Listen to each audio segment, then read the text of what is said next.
Pinkan Mambo cemburu kerjaan Arya Han live bareng perempuan. Pinkan Mambo kerap cemburu saat Arya Han live TikTok bersama perempuan-perempuan.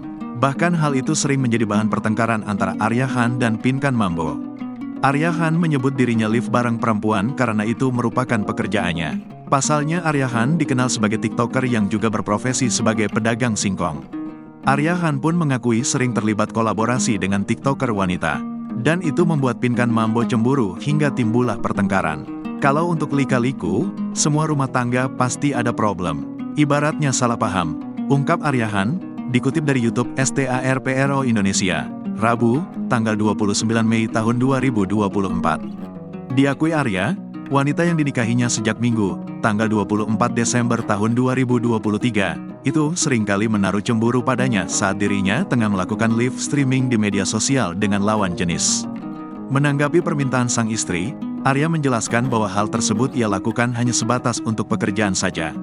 Menurut Arya, rasa cemburu Pinkan tersebut muncul lantaran sang istri khawatir jika ia tertarik dengan wanita lain saat live.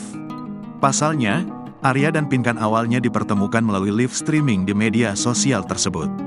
Sebelumnya diberitakan Pinkan Mambo tinggalkan Arya Han akibat pertengkaran. Arya Han pun tak masalahkan Pinkan Mambo pergi darinya karena itu pilihan sang istri. Lantas Arya Han juga memilih tinggalkan Pinkan Mambo saat keduanya bertengkar. Pinkan Mambo menyebut saat ini dirinya tinggalkan Arya Han.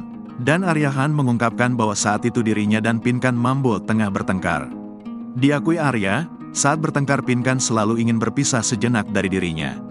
Lelaki yang juga berprofesi sebagai penjual singkong tersebut mengungkapkan bahwa Pinkan selalu minta menjauh dari Arya Han. Dia kalau marah, ya udah kalau ini kamu pergi, aku pergi, ya udah kalau pergi aja, ungkap Arya Han, dikutip dari YouTube STARPRO Indonesia, Rabu, tanggal 29 Mei tahun 2024.